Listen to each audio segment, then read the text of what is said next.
Hello, so I'm going to be reading Rangers of Apprentice, The Ruins of Gorlan, chapter 21. Do this thing. In the days following the boar hunt, Will noticed a change in the way he was treated. There was a certain difference, even respect in the way people spoke to him and looked at him as he passed. It was most noticeable among the people of the village. Being simple folk, with rather limited boundaries to their day-to-day lives, they tended to glamorize and exaggerate any event that was in any way out of the ordinary. By the end of the first week, the events of the hunt had been so blown out of proportion that they had Will single-handedly killing both boars as they charged out of the thicket. A couple of days after that, to hear the story related, you could almost believe that he had accomplished the feat with one arrow, firing it clean through the first boar and into the heart of the second. I really didn't do too much at all, he said to Holt one evening, as they sat by the fire in the warm little cottage they shared on the edge of the forest. I mean, it's not as if I'd thought it through and decided to do it. It just sort of happened. And after all, you killed the boar, not me. Holt merely nodded, staring fixedly at the leaped yellow flames in the grate. People will think what they want to, he said quietly. Never take too much notice of it. Nevertheless, Will was troubled by adulation. He felt people were making an altogether too big thing out of it all. He would have enjoyed the respect if it had been based on what had actually happened. In his heart, he felt he had done something worthwhile, and perhaps even honorable. But he was being lionized for a totally fictional account of events, and being an essentially honest person, he couldn't really take any pride in that. He also felt a little embarrassed because he was one of the few people who had noticed Horace's original instinctively courageous action, placing himself between the charging boar and Will and Tug. Will had mentioned this last fact to Holt.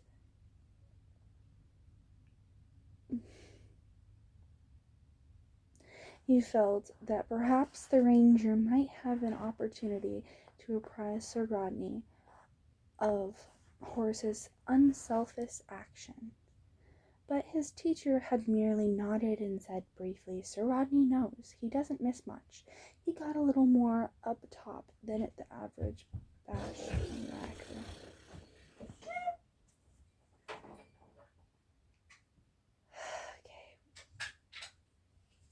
Rude's very loud. And with that, oh no!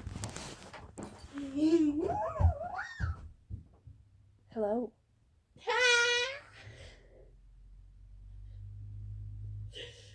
Hi.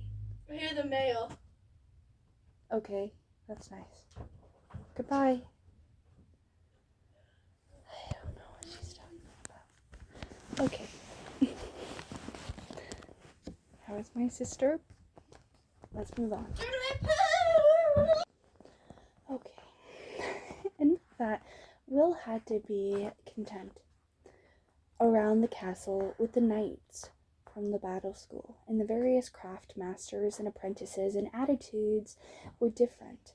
There Will enjoyed a simple acceptance and recognition of the fact that he had done well.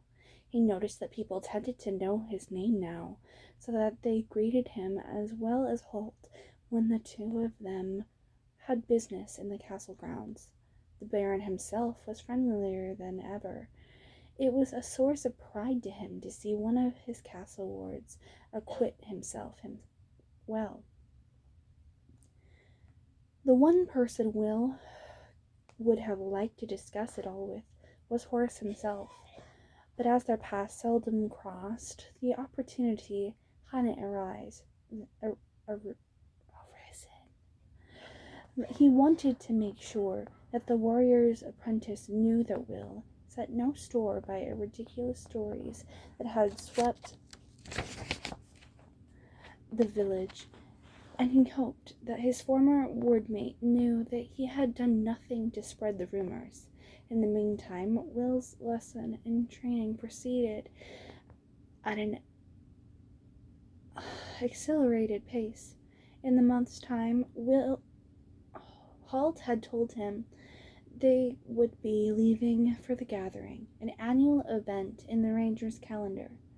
It was the time where 50 Rangers came together to exchange news, to discuss any problems that might have arisen throughout the kingdom, and to make plans. Of greater importance to Will, it was the time when apprentices were assessed to see if they were fit to progress in the next year of their training.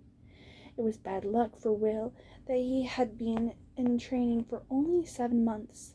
If he didn't pass the assessment at this year's gathering, he would have to wait another year until the next opportunity arose. As a result, he practiced from dawn to dusk each day.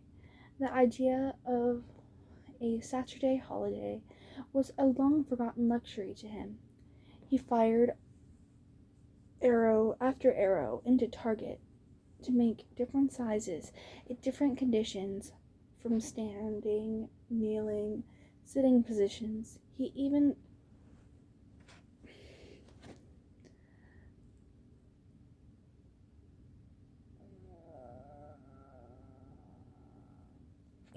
fired from hidden positions in trees. He practiced with his knives. Standing to throw, kneeling, sitting, diving to the left, diving to the right. He practiced throwing the larger of the 2 knives so that it struck its target hilt first. After all, as Holt said, sometimes you only need to stun the person you were throwing at, so it was a good idea to know how to do it. He practiced his stealth skills, learning to stay stock still, even when he was sure that he had been discovered, and learning that all too often people simply didn't notice him until he actually did move and gave the game away. He learned to trick that searchers would use, letting their gaze pass over the spot and then flicker back to it instantly to catch any slight movement. He learned about sweepers and rear scouts who would follow silently between a party to the move to catch out anyone who might have remained unseen, then broken cover when the party was gone past. He worked with Tug, strengthening the bond and affection that had taken root so quickly between the two of them. He learned to use the little horse's extra senses of smell and hearing to give him warnings of any danger. He learned the signals that the horse was trained to send to its rider. It was little wonder that, at the end of the day, Will had no inclination to walk up the winding path that led to Castle Redmont and find Horace, so that he could discuss things with him. He accepted that, sooner or later, the chance would come. In the meantime, he would hope that Horace had been given credit for his actions by Sir Rodney and the other members of Battle School. Unfortunately for Horace, it seemed that nothing could be further from the truth. Sir Rodney was puzzled by the muscular young apprentice. He seemed to have all the qualities that the Battle School was looking for. He was brave, he followed orders immediately, and he was still showing extraordinary skill in his weapons training. But his class work was below standard. Assignments were handed in late or sloppily finished. He seemed to have trouble paying attention to his instructors, as if he had distracted all the time.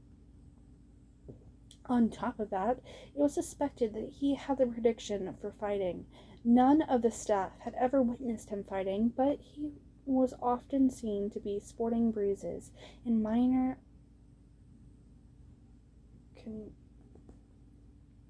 contusions.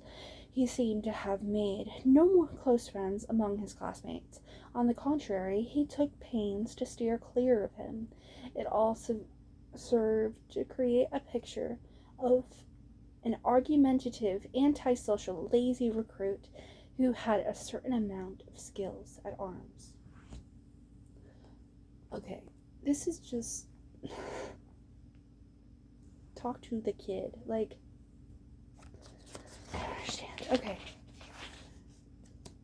Like, with these books and with teachers, like, just talk to the kid. Like, I don't understand. It's not that hard. Hey, kid, why you got bruises? Oh, someone's bullying me. Oh, that's not good. We'll fix it. Okay. So frustrating. All things considered, with a great deal of reluctance, the battle master was beginning to feel that he would have expel Horace from, once again, just talk to him from battle school. All the evidence seemed to point in that direction. Yet his instincts told him he was wrong. That there was some other factor that he wasn't. Yes, because you're not talking to him. He wasn't aware of. In point of fact, there were 3 other factors: Alda, Bryn, and Jerome. Honey! Thanks. Okay. Yeah. Let's pretend I didn't know. Okay. I'm gonna have to. I'll leave some of it in. It's fun, but I'll edit some of it out. Okay. Now I don't know where I was. Oh. And even the battle master was considering the future of his newest recruit. They had Horace surrounded once more. He seemed that each time Horace managed to find a place where he could escape their attention, the 3 older students tracked him down. Of course, this wasn't difficult for them, as they had a network of spies and informants among the other younger boys who were afraid of them, both in and outside of the battle school. This time they had concerned Horace behind the armory, in the quiet spot that he had discovered a few days before. He was hemmed in against the stone wall in the armory building, the 3 bullies standing in a half circle before him. Each of them carried a thick cane, and Alda had a piece of heavy sacking folding over one arm. We've been looking for you. Once again, the bullying. We've been looking for you, baby, said Alda. Horace said nothing, his eyes shifting from one to the other, and he wondered which of them would be the first to make a move. Baby would made a fool of us, Bryn said. Made a fool of the entire battle school. That was Jerome. Horace frowned, puzzled by their words. He had no idea what they were talking about. Alda's next statement made it clear. Baby had a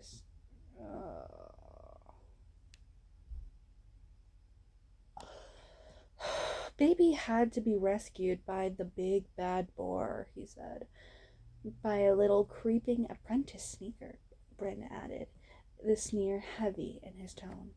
And that makes us all look bad. Jerome shoved him against the shoulder as he spoke, pushing him back against the rough stone of the wall.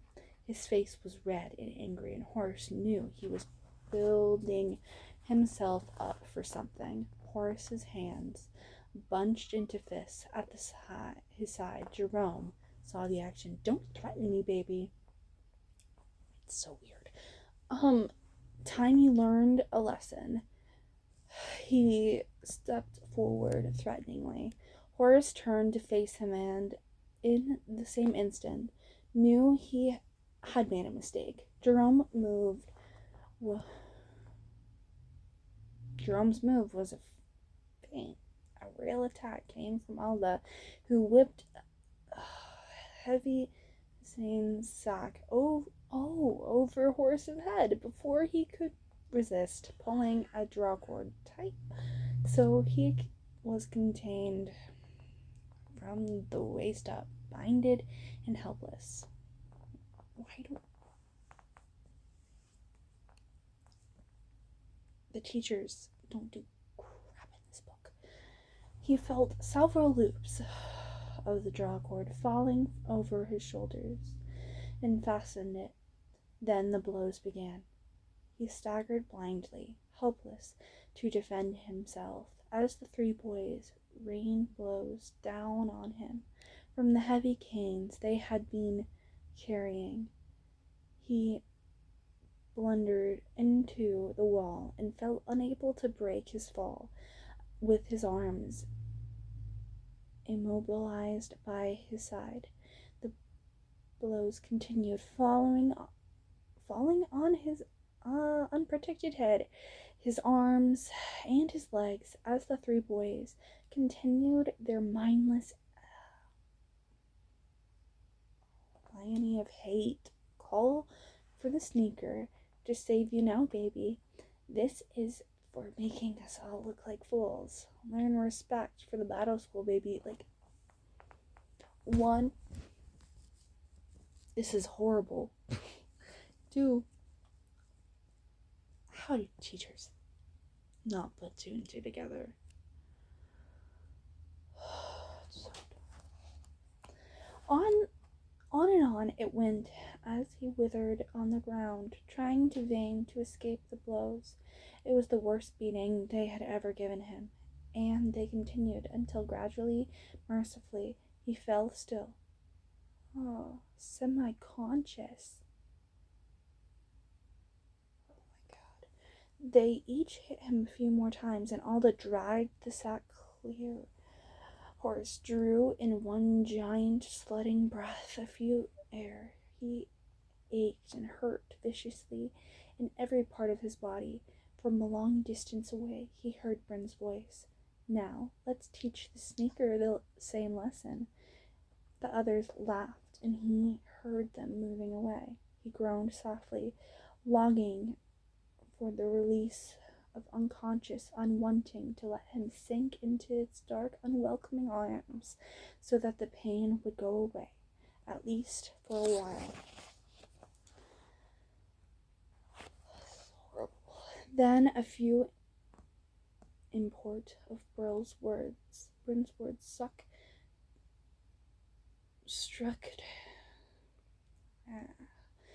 Then the full import of Bryn's words struck him. They were going to give the same treatment to Will for the ridiculous reason that they felt his action of saving Horace had somehow belittled them in their battle school. With a gigantic effort, he pushed the welcoming folds of darkness back and struggled to his feet, moaning with the pain, chest heaving, head spinning, and he supported himself against the wall. He remembered his promise to Will. If you ever need a friend, you can call on me. It was time to make good on that promise. Oh, I hate children. Not really. Mean children? That was crazy. Okay. That's it. I hope you're having a wonderful day. Bye. Bye.